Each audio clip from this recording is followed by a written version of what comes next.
I've spent this whole book warning you about strangers.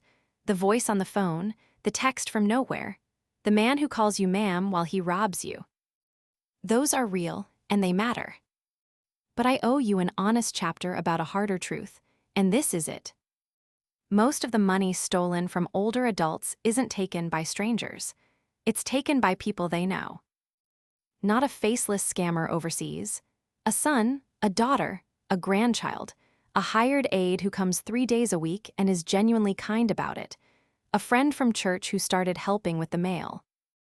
According to research cited by the Consumer Financial Protection Bureau, roughly 72% of elder financial exploitation is committed by someone the victim already knows and trusts. This is the chapter nobody wants to write and nobody wants to read. Let's read it anyway, gently, together, because the people this happens to are almost never foolish. They're almost always loving, and their love was used as the key. So let me say the most important thing first. Watching your money is not an accusation. It's just good sense, and it protects the innocent as much as it catches the guilty. Because the fear that stops people here isn't fear of the thief. It's fear of being unfair, of suspecting someone who's done nothing wrong, of insulting a child or an aide who's been nothing but good to you. So let me take that fear off the table. The safeguards in this chapter don't accuse anyone. A second set of eyes on your accounts, a trusted contact at the bank, statements that come to you unopened. These protect an honest caregiver just as much as they stop a dishonest one. An honest helper is glad of them because they prove she did right by you. Only a thief is bothered by daylight. Now here's a fact that stopped me cold. When a stranger steals from an older adult, the average loss is around $17,000. When the thief is someone the person knows, the average loss is far higher. Why? Because trust buys two things a stranger can never get: access and time. A stranger gets one phone call and has to move fast. A trusted person has the checkbook, the passwords, the online banking, a key to the house, and years. They don't need a dramatic heist. They take a little, and a little more, and it looks like normal life. And by the time anyone notices, it's been going on a very long time and a great deal is gone. And there's a second cost, one no-dollar figure captures. When a stranger robs you, you lose money. When your own child robs you, you lose the child. Or you try so hard not to lose the child that you let the robbery continue. That's the trap, and it's a cruel one. Picture a woman who discovers her son has been quietly moving money out of her account. What does she do? Often, heartbreakingly, nothing.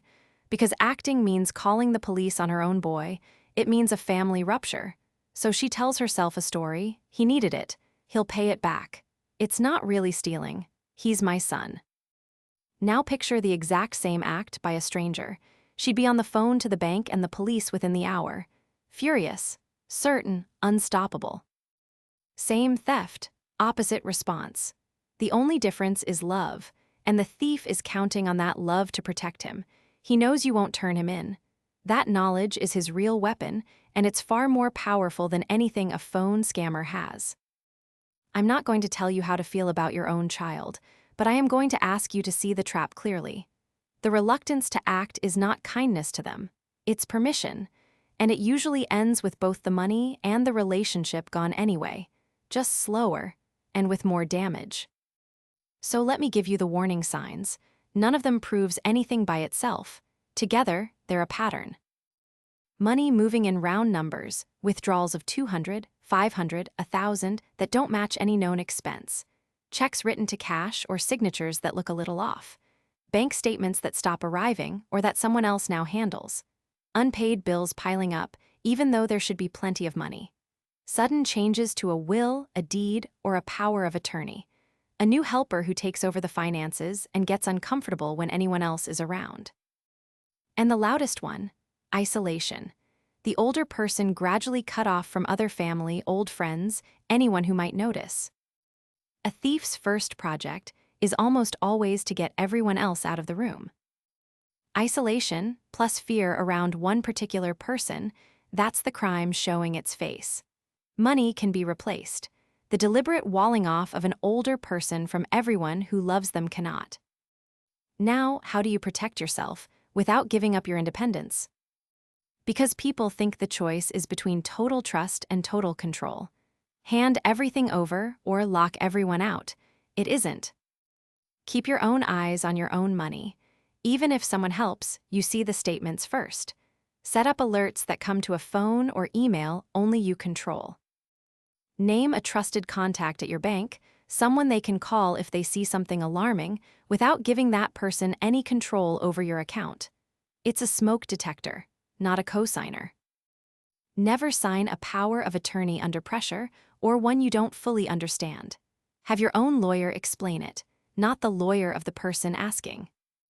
And spread out trust. If one person helps with money, let a different person also see the accounts. Two unrelated sets of eyes make quiet theft nearly impossible. Here's what I'd do. I'd set up the safeguards before I needed them, while I was still sharp and nobody was helping me yet, and I'd tell my whole family I'd done it, cheerfully, as routine. Because if you wait until you suspect someone, putting a safeguard in place becomes an accusation, and everybody feels it. But if you set it up early, as just how I run my affairs, then it's not aimed at anyone. It's the house rule. The honest people won't blink. And years later, if someone ever does get tempted, the daylight is already on. Set the smoke detectors before there's smoke. Nobody argues with a smoke detector. And if you're reading this because you already suspect someone, because a name has been sitting in your chest this whole chapter, then hear this last thing. Acting is not betrayal. Acting is how you save what can still be saved, sometimes including the person who may be in over their head and half relieved to be stopped. You did not create this by being trusting. Your trust was a good thing that someone chose to exploit. That choice is theirs. The repair can still be yours. Talk to someone outside the situation. Another family member, your banker, an elder law attorney. You do not have to carry this alone, and you do not have to choose between your money and your family in silence. There's almost always a third door. Let's go find it.